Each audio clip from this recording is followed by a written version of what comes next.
L'installation et la transmission des exploitations sont les deux piliers du renouvellement des générations en agriculture. La Chambre d'agriculture de l'Inde collabore activement avec une agence d'attractivité territoriale pour faire connaître les opportunités de reprise d'exploitation agricole sur son territoire. Les services de la Chambre ne se limitent cependant pas là, puisqu'ils développent tout un pack de prestations pour faciliter l'intégration et le bien-être des nouveaux arrivants. Donc, Michel Georgeon, je suis responsable de l'équipe transmission à la Chambre d'agriculture de l'Inde. Quelle est la situation installation-transmission constatée dans votre département? Comme dans beaucoup de départements, je dirais même au niveau national, l'enjeu du renouvellement des générations en agriculture est une priorité pour la profession. On constate le nombre de départs supérieur au nombre d'installations, enfin, au moins dans notre département et en région Centre-Val de Loire. Donc, il est primordial aujourd'hui de mettre en œuvre un certain nombre d'actions pour essayer d'installer un maximum de jeunes agriculteurs. Les profils des nouveaux porteurs de projets ont-ils évolué? On rencontre effectivement une évolution du profil des installés depuis quelques années. Le nombre d'installations, on va dire dites traditionnelles en bovin-viande, caprin ou vin-culture a diminué. On a aujourd'hui d'autres profils qui arrivent, notamment après le Covid, des installations diversifiantes, des petites productions, du maraîchage, de la volaille et tout. Ça n'occupe pas tout le territoire. On constate une augmentation de façon importante des surfaces moyennes des exploitations. Et aujourd'hui, on arrive à des outils qui sont difficilement transmissibles pour la reprise. Une de nos priorités, c'est d'aller chercher, c'est vraiment de favoriser l'installation dans des productions qui sont quand même traditionnelles, que ce soit le bovin-viande ou les caprins. Il faut quand même rappeler que la région Centre-Val de Loire est riche en AOP caprine et l'Indre particulièrement, puisque a plusieurs AOP, que ce soit le Pouligny-Saint-Pierre, le Valençay, le Celles-sur-Cher ou le Sainte-Maure de Touraine. Voilà. Donc nous, notre priorité aujourd'hui, c'est d'accompagner tous les porteurs de projets, mais on a vraiment besoin d'aller chercher des gens qui veulent s'installer en bovin-viande, en ovin, en bovin-lait ou en caprin.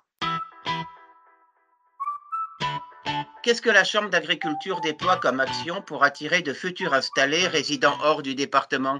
Nous n'avons pas suffisamment de candidats, il faut aller en chercher ailleurs. Alors, qu'est-ce que l'on fait? On communique un maximum sur les réseaux sociaux. On a Installe-toi Agri dans le Berry, donc qui est notre nom sur les réseaux sociaux qui a plus de 1300 followers. Donc, on a quand même une visibilité et après des partages qui sont faits par des partenaires.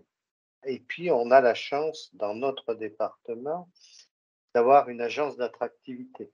Le conseil départemental a mis en place, a créé il y a quelques années, et la Chambre d'agriculture en est membre, une agence d'attractivité du territoire dont l'objectif, c'est de mettre en place des actions communes pour aller chercher des porteurs de projets. Avec l'agence d'attractivité, on a des actions spécifiques. Une qui est d'être présent au Salon de l'agriculture, d'aller faire connaître notre territoire. On a aussi des actions triconsulaires, les 3 chambres consulaires. On organise chaque année en novembre ou début décembre un forum sur la création reprise. L'objectif est aussi de mettre en place des actions communes, tous métiers confondus.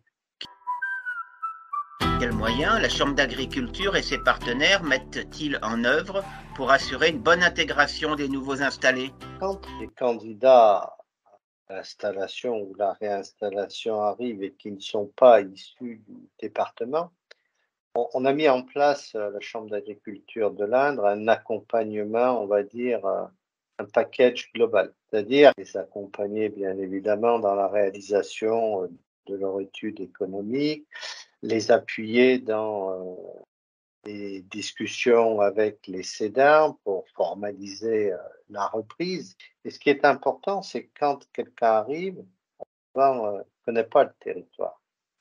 Donc, l'objectif, c'est qu'ils le connaissent et qu'ils puissent s'y intégrer. Donc, qu'est-ce que l'on fait? Ben, on va déjà organiser sur deux jours ou 3 jours un maximum de rendez-vous en fonction des partenaires ou des personnes qu'ils souhaitent rencontrer, donc c'est-à-dire, ben, les banques, les assurances, les comptables, mais aussi ça va être le maire de la commune, ça va être, les professionnels locaux, hein, les relais locaux pour qu'ils puissent, pour ouvrir, des portes, qu'ils se retrouvent pas seuls. Pour l'inscription dans les écoles pour les enfants, s'il faut trouver un médecin, enfin voilà, c'est toutes ces problématiques, qui sont relativement importantes et qui conditionnent la réussite.